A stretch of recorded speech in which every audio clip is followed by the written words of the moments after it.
BBC4 Collections, specially chosen programmes from the BBC archive.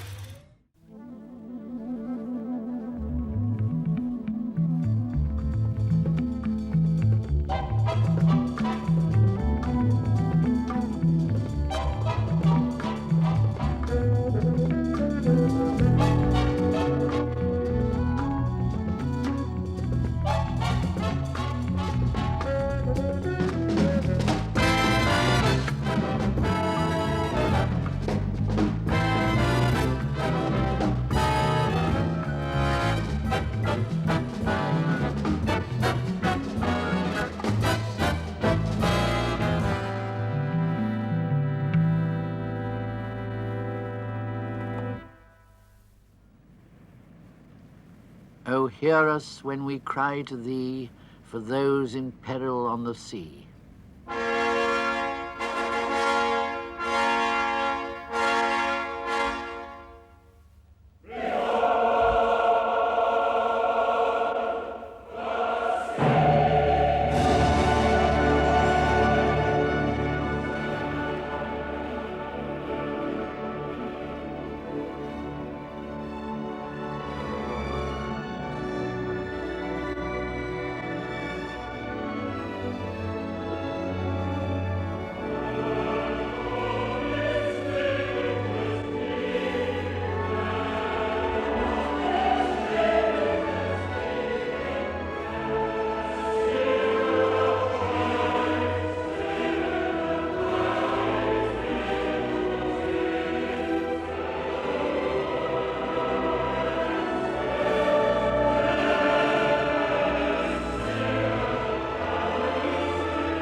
They feared it most who knew it best, the sea that hits the rocky west. To merchantmen it might bring wealth, but it was dangerous to health. Far better live inland and warm, out of the perilous wind and storm, safe from fresh air and such like harm, in sheltered mansion, cot or farm. Quality sent its sons and daughters in search of health to inland waters, to Roman Bath or Cheltenham Spa, where the chalybeate fountains are. To Cheltenham also came George III to be cured of biliousness, until his physicians advised him to take the sea bathing cure in Dorset.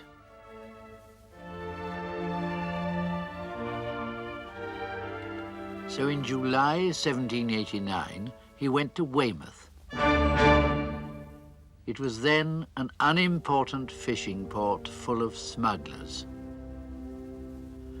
The king stayed in a house belonging to his brother, the Duke of Gloucester. A statue on the front commemorates his visit. God Save the King on ribbons was hung on bathing machines, on the bonnets of the ladies, around the waists of the girls. Fanny Burney wrote, "The king bathes, and with great success.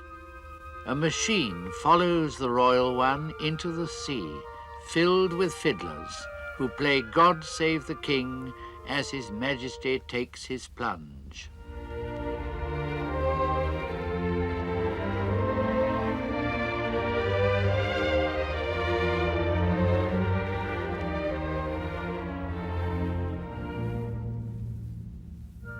The country rejoiced in the king's recovery.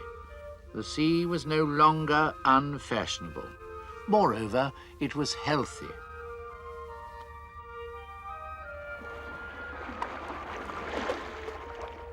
Where the monarch led, his subjects followed. To Lyme Regis, for instance, also in Dorset, came the genteel characters of Jane Austen's Persuasion.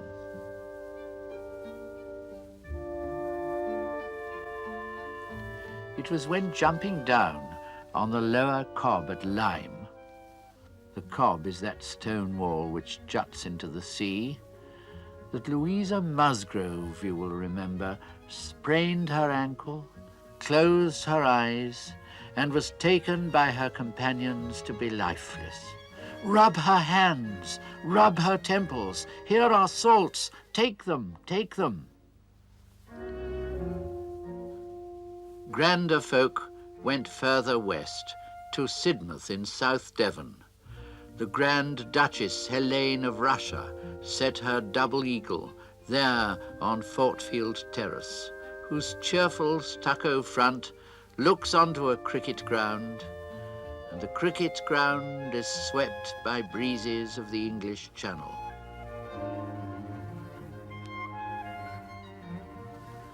The wars against Napoleon stopped people going abroad, hence resorts like this. Sidmouth is a sort of Cheltenham-on-Sea, the sea quite often as calm and gentle as the Thames. Behind that comely row of sunny lodgings, ornamental cottages were built by men of means, out of sight of the water, but within sound of the shingle shore. It was to Sidmouth that a younger brother of George IV came with his wife and infant daughter. He was the Duke of Kent. He despised the vulgarities of his brother's Brighton. He liked the country and the rock-strewn shore.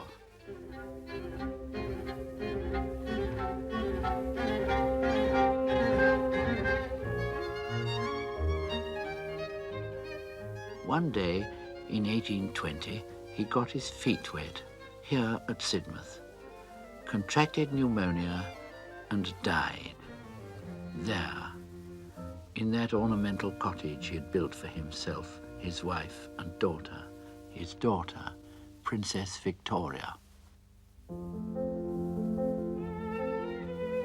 Could it have been her cradle memories of this southern shore that made Victoria, later England's queen, build with her husband, Albert, Prince Consort, this Italian palace, Osborne, on the English Channel? The dear prince is constantly occupied in directing the many necessary improvements which are to be made, wrote the young Queen Victoria in 1845. That melody for the violin is Prince Albert's own composition. It is impossible to imagine a prettier spot. Valleys and woods which would be beautiful anywhere, but all this near the sea. The woods grow into the sea.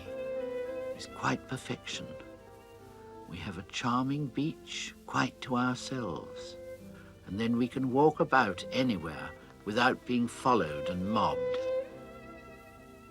Drove down to the beach with my maids and went into the bathing machine, where I undressed and bathed in the sea for the first time in my life.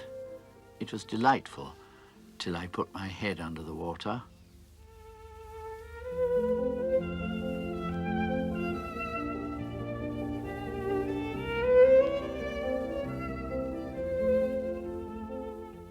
And last, not least, we have Portsmouth and Spithead so close at hand that we shall be able to watch what is going on, which will please the Navy.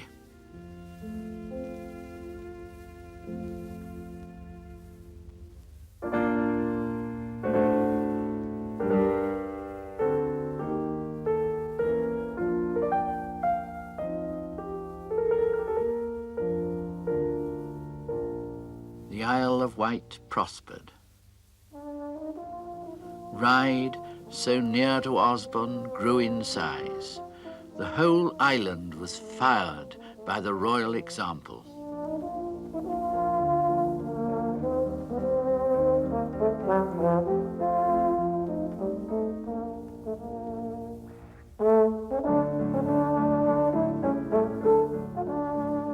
Facing the channel, on the seaward side, rose vintners' lodging houses, tier on tier.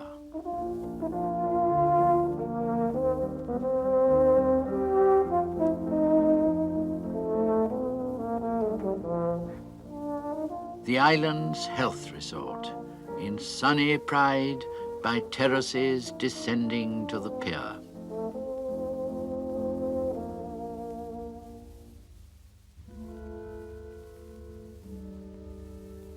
The National Hospital for Diseases of the Chest, built just west of Ventnor in 1868.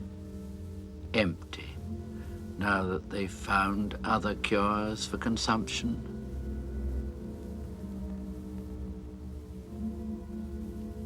How many a pale face looked its last out of these windows? How many prayers were offered for sufferers?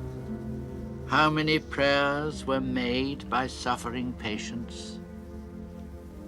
Echoes of weak coughs along deserted corridors. Empty.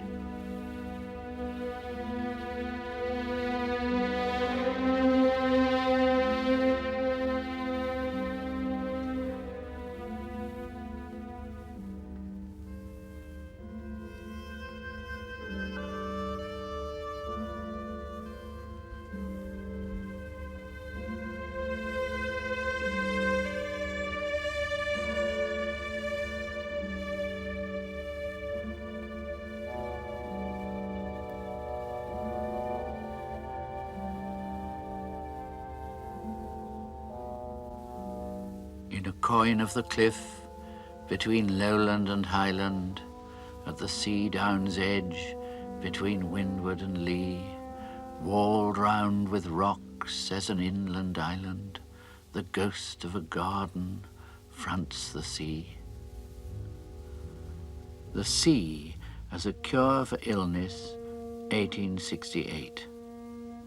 In the next year, the pier at Clevedon in Somerset was being built. The sea as a source of pleasure.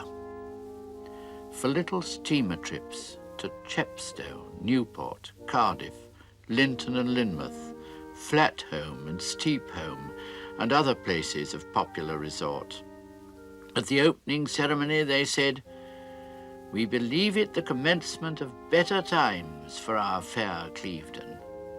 It was.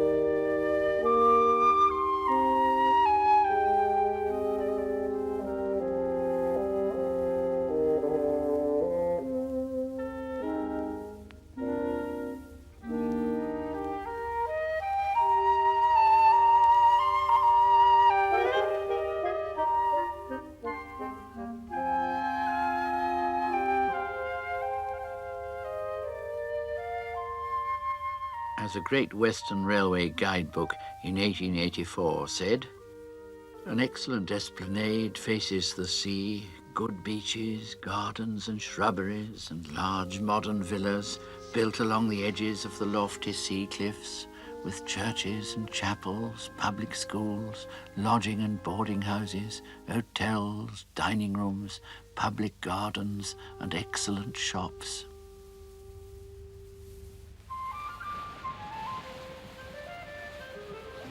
The sea as a source of pleasure.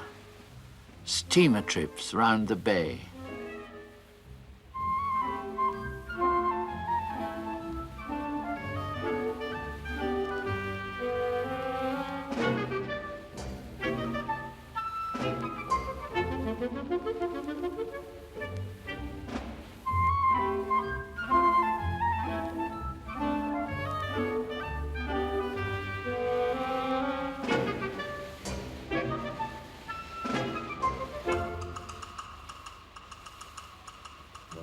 These verses from long-forgotten songs remind me of the Victorian tripper's traditional fear of the sea. Those horrible pistons, they make my heart thump as the paddling wheels go round. Are they churning the ocean up into a lump? Or will we all be drowned, hey-ho? Or will we all be drowned?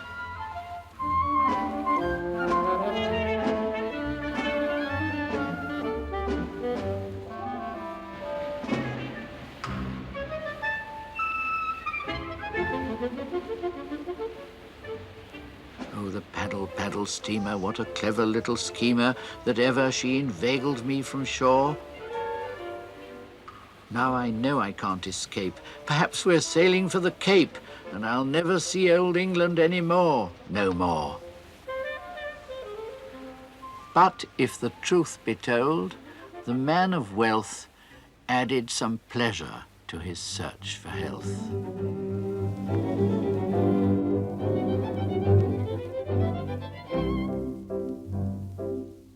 Tropic Torquay, overlooking historic Tor Bay, the balmy climate, the Palm Court Orchestra.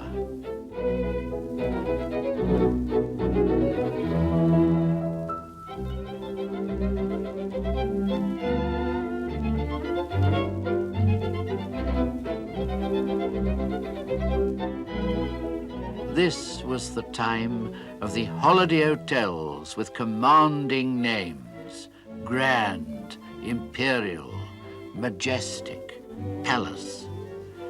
Well, we've come here every year, and they make us very comfortable. They know us, you see.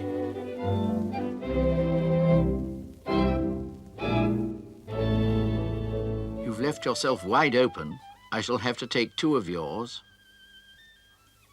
Huff. Check.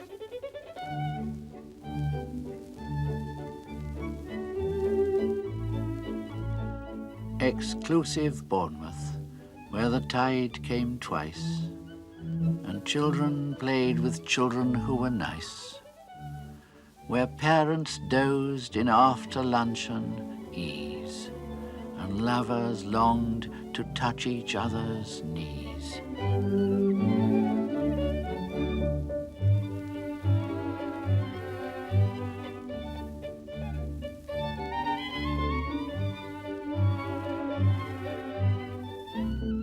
Hydraulic power delights the old and young. Steam traction, let its praises now be sung.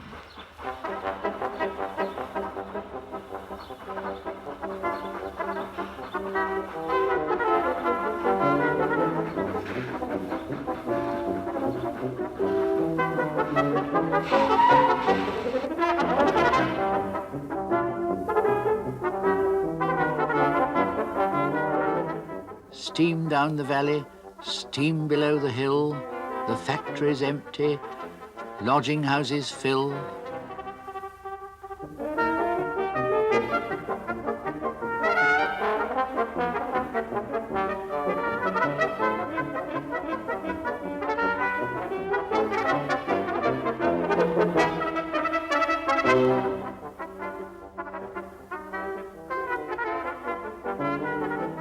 The long expresses glided by the shore, and towns grew where were never towns before.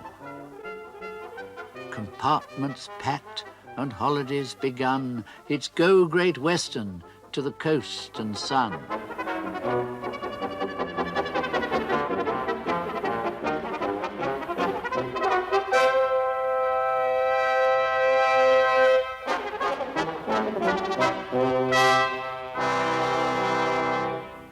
In fact, it was the railways which made the mid-Victorian seaside resorts. On bank holidays, they were crowded out. I want to take us off to somewhere where the sun shines brightly and the tourists tarry. Some people call it Weston-super-Mare, and others call it Weston-super-Mare. Mare, of course, is Latin for the sea, and Mare is what here it's said to be.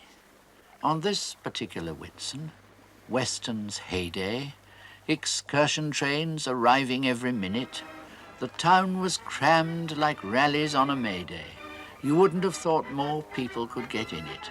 The roundabouts went round, the swings went swinging, the warm sea sparkled, and the earth was singing. Yes, everything seemed paradise at Weston, that Whitsun afternoon beside the sea. No one looked backward. Everybody pressed on to minerals and to ices and to tea. Even the people walking on the pier were unaware of trouble waiting near.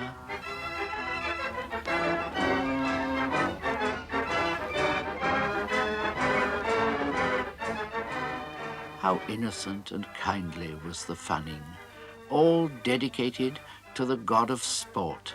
The driving and the diving and the running, fresh air and freedom, will they all be caught?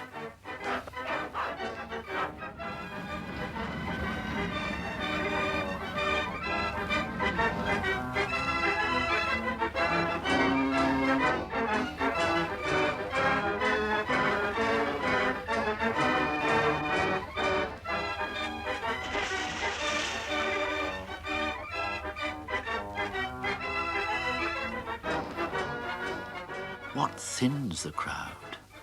What darkens and what chills? A mighty rainstorm from the Mendip Hills.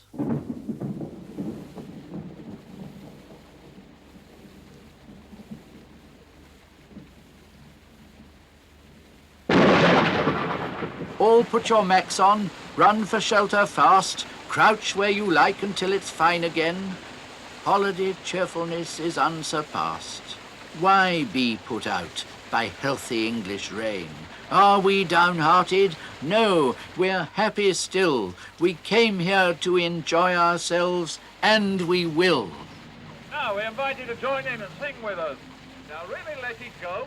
Enjoy yourselves and sing heartily. Right away, please.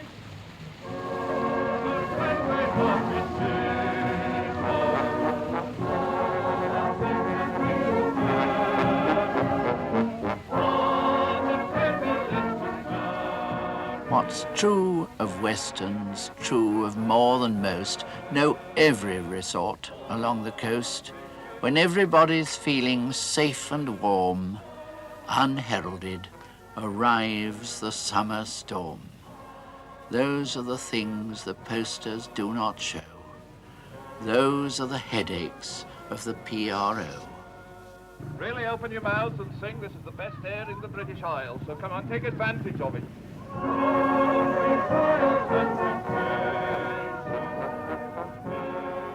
A model village shut and still it's raining.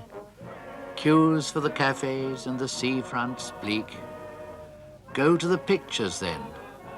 I'm not complaining, but didn't I see that film the other week? As for our lodgings, we're in quite a fix. They never want us back till after 6.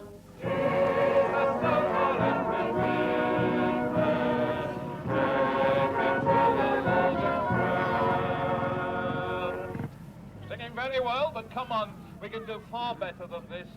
Let's sing that last verse once again, please. Yet this is quite the friendliest place I've hit on. The air's a tonic and the sea's a treat. Of all the merry coast resorts of Britain, its sunshine record would be hard to beat. Look on the bright side, and we'll all feel better. And if we're wet, well, those out there are wetter.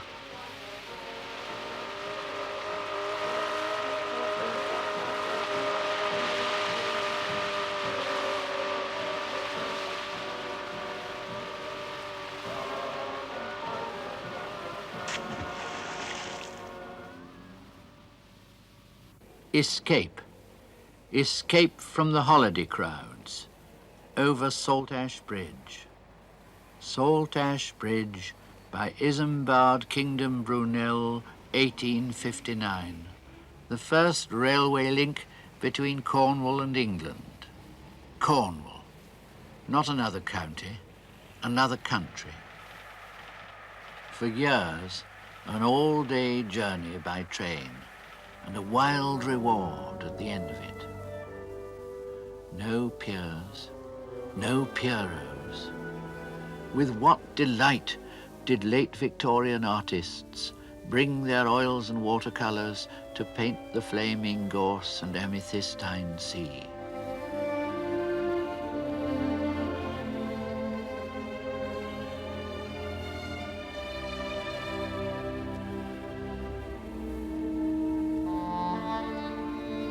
Have the rocks faith that thus they stand unmoved, a grim and stately band, and look like warriors tried and brave, stern, silent, reckless o'er the wave?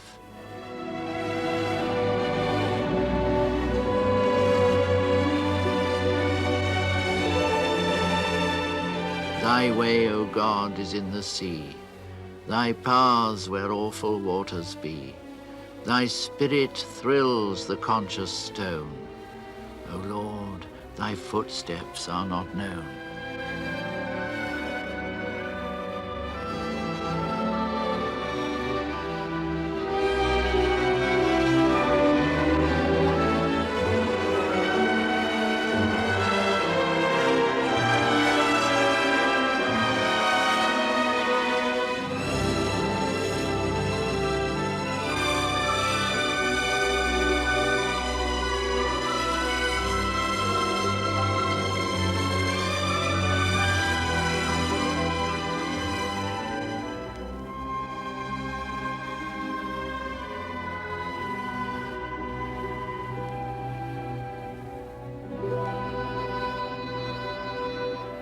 By train from suburbs of the big towns, by trap and wagonette, past fern-stuffed hedges, from the oil-lit country station, schoolmasters came with promising pupils, undergraduates on reading parties, doctors with thin wives and freckled daughters.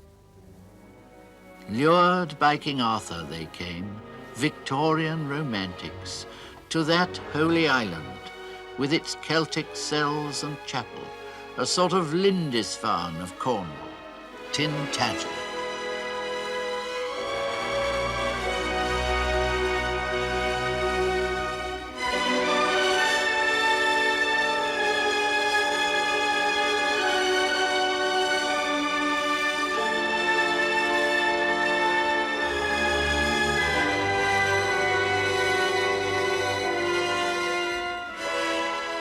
So all day long the noise of battle rolled among the mountains by the winter sea, until King Arthur's table, man by man, had fallen in lioness about their lord King Arthur. Then, because his wound was deep, the bold Sir Bedivere uplifted him, Sir Bedivere, the last of all his knights, and bore him to a chapel nigh the field, a broken chancel with a broken cross, that stood on a dark strait of barren land. On one side lay the ocean, and on one lay a great water.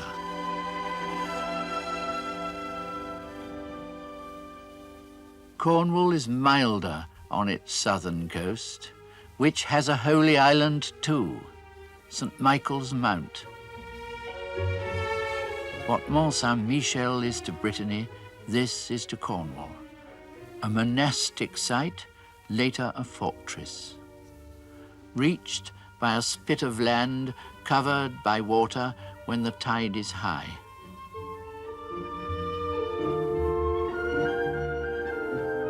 Celtic saints came here, and later Norman barons, then King's men and Cromwell's men. Shrine, chapel, castle, later private house.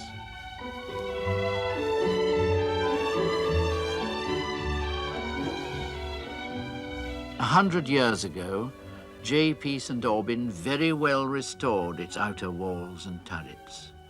Victorians liked it. So do we, who gaze across its battlements today.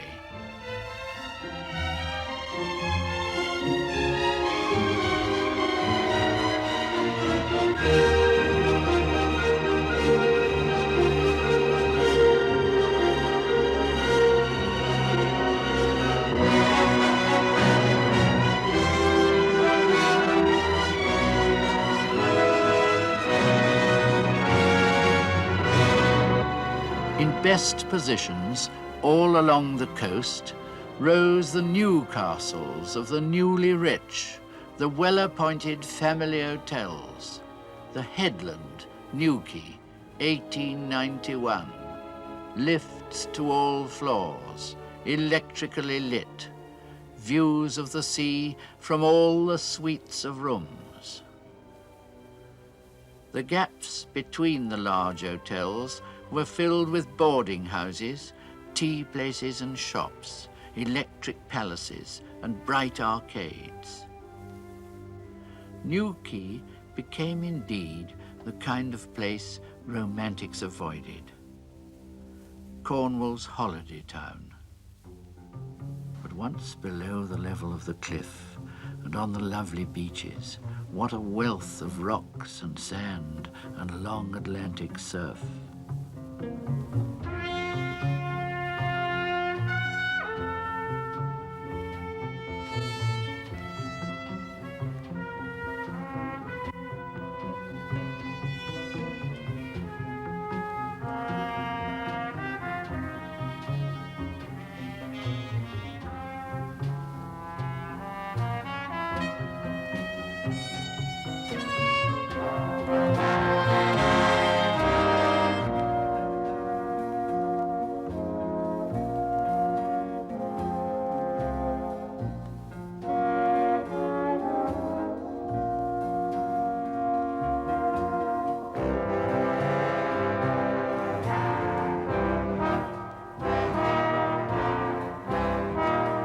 Whenever I surf, this is the sort of thing that happens.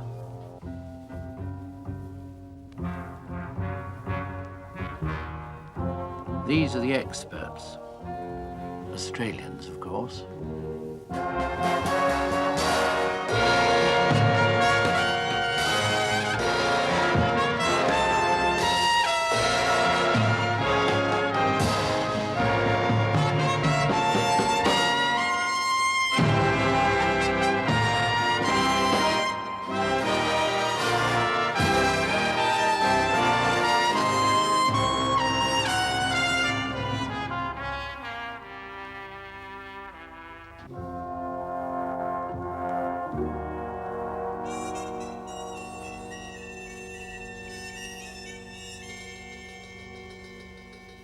What people rarely came to Cornwall for was picturesque villages like this. That's Port Isaac. Do you remember those Royal Academy paintings of King Edward's reign? The sturdy fishermen pulling the lifeboat out, the Methodists on a Sunday after chapel, the red-cheeked fisher girl with sea-green eyes, the quayside chat, the widow in a whitewashed room, a hopeless dawn, an angry sea outside, the little climbing lanes of slate-built cots, the wharves and sagging rooftops, the seaweed's slippery quay. Cornwall became an artist's paradise, and the amateur photographers as well. those camera studies of weather-beaten skin, those sepia, slightly out of focus views of bollards on the quay. Posing for artists here in famed St. Ives became quite an industry. There's something in most of us that wants to be what we aren't. A Cornish fisherman, a Cornish boat builder or sailmaker. We wear navy blue jerseys and sou'westers if we can. We want to be taken for natives. That's because we feel the need of solitude and roots. We listen guilelessly to sailors' yarns, oft told to tourists while the seagulls scream.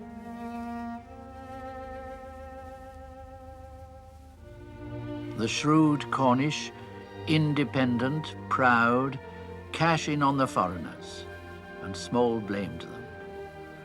Look at Polperro down there. Plenty of car parks on the way to the quay, and plenty of gift shops on the way to the car parks. It's economics, see? The Mermaid's Ditty Box, the Witch's Boutique, another car park, and then Davy Jones's Diner with a nice smell of fish and chips, the Delinquent Pisky, homemade teas, and Cornish clotted cream, and then we're at the harbour. There's not much money in fishing now. Ferrying visitors, there's that.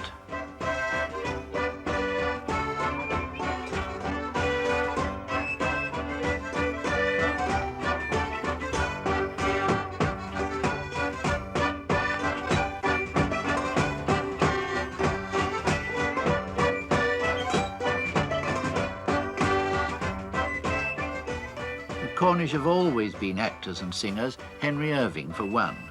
So there's the literary side, and very popular it is with the tourists on warm evenings. But bring your rugs and hot drinks, just in case. If I need so much of a stone on a stone, may Zeus the Avenger blast me with his lightning! No, Admeta, she'll hurt him. Give me that. There. Whoa! Whoa! Whoa! No, Acastus, that's no way to behave. Was it for this I wrestled all night with death on the leaden bank of Lethe? Father! Righto, everybody, that's fine. Back again, please, everybody. Yes, take up your opening positions. Up on the slab again, Jeannie, where you were to start with. And take her hand, Watson. Yes, that's fine. Righto. Minack Theatre, Porthcurno, rehearsing The Thracian Horses, a witty comedy set in classical Greece. I know no better sighted theatre. Nature has made the Minack Theatre famed. Let's go to Minehead and see nature tamed.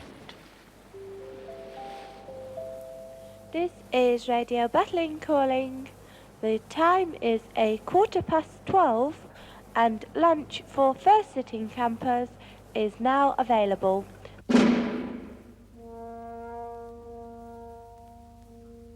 I floated over Butlins between luncheon time and tea, and I wished that I was young again and as I used to be, when anticipated pleasure was as boundless as the sea.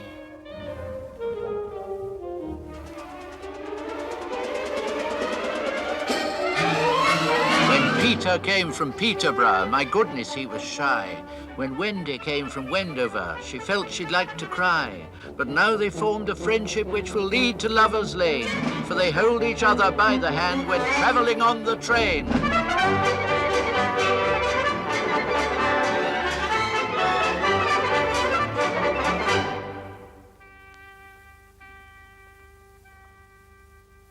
Shirl and Sheila just are friends. For boys they do not care.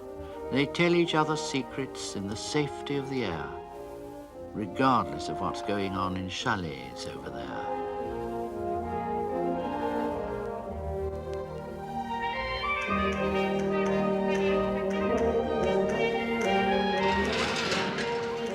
The twins inveigled Grandpa on the switchback by a trick. But Grandpa had the laugh on them, for both the twins were sick.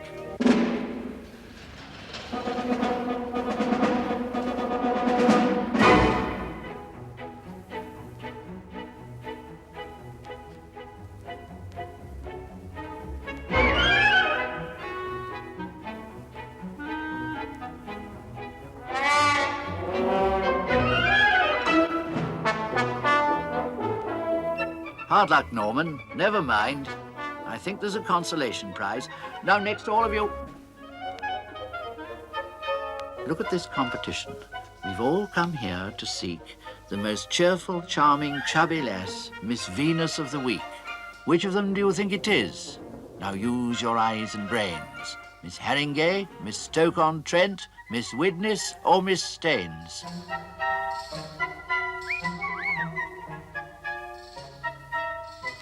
I'm glad I came to Butlins. I hope you liked the fun. There's some of it in all of us, or almost everyone.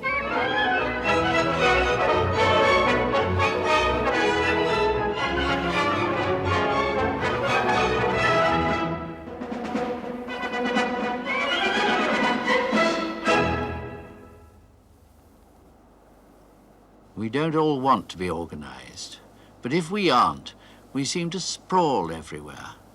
Look what's happened at Westward Ho, North Devon. We find a lovely bit of country, and methodically we start to spoil it. And it's not just true here. It's so along many miles of coast. Too many, I'd say. Where yonder villa hogs the sea was open cliff to you and me. The many-coloured carras fill the salty marsh to Schiller Mill, and foreground to the hanging wood are toilets where the cattle stood. Now, as we near the ocean roar, a smell of deep fry haunts the shore. In pools beyond the reach of tide, the senior service packets glide, and on the sand the surf line lisps with wrappings of potato crisps. The breakers bring with merry noise tribute of broken plastic toys, and lichened spears of blackthorn glitter with harvest of the August litter.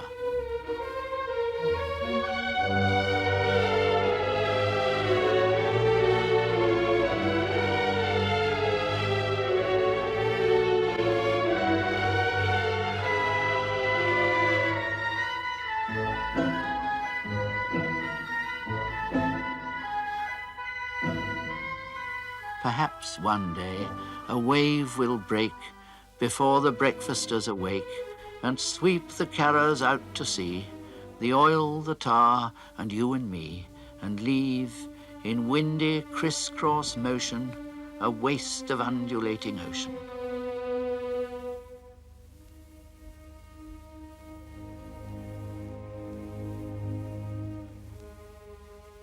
Out there, it's solitude. They can't build on the sea.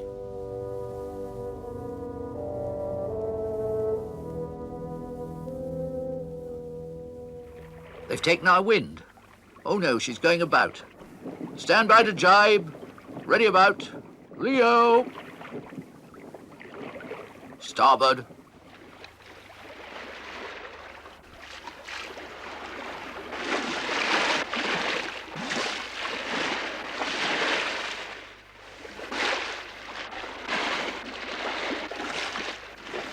Can the sea be solitude? No, it's being developed.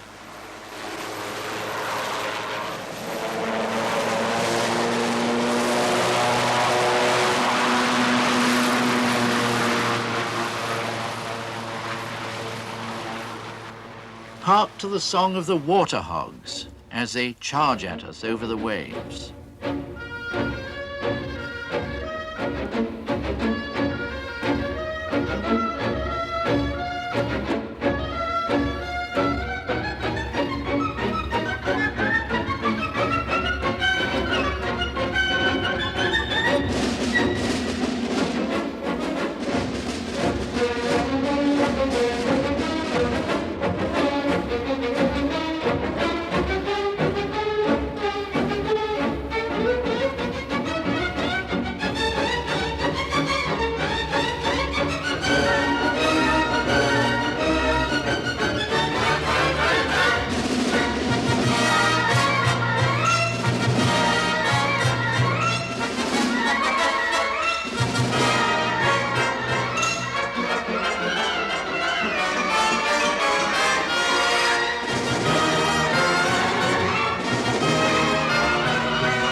Executive chases executive, Mercury, Volvo and Ford. Steady, old man with the steering, your company chairman's aboard. The sea is as smooth as a mill pond. We'll open it up like a flower. We'll drive and we'll thrust as competitors must. And the prize of our driving is power.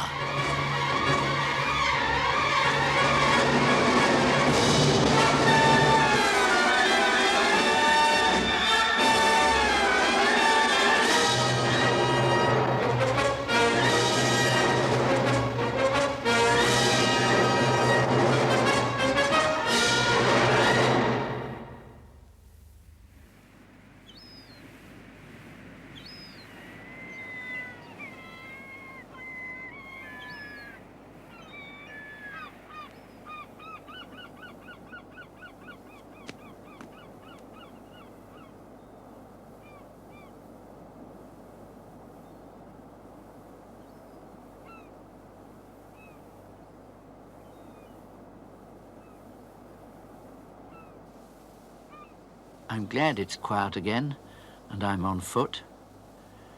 You know that sort of holy hush there is in the land on Christmas morning? The roads fairly empty, the sky almost free of aeroplanes, and you begin to hear and see and smell once more. The seaside can be like this, if you find an unspoiled stretch of it, like this one in North Cornwall. An enlightened landlord has saved this part. Other bits have been saved by the National Trust and local authorities. The developers have had more than their fair share of the coast. A third of it is already completely built up. We must keep the rest of it for the good of our souls.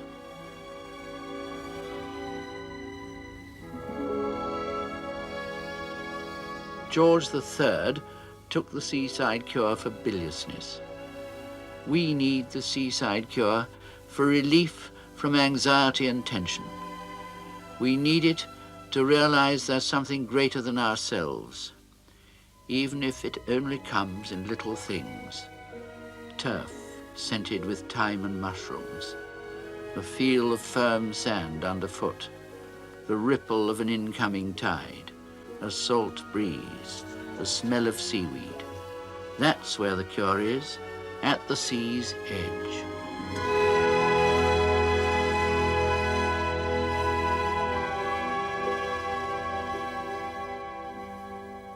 And all the time, the waves, the waves, the waves chase, intersect and flatten on the sand, as they have done for centuries, as they will for centuries to come, when not a soul is left to picnic on the blazing rocks and seaside is forgotten. Still the tides, consolingly disastrous, will return, while the strange starfish, hugely magnified, waits in the jeweled basin of a pool.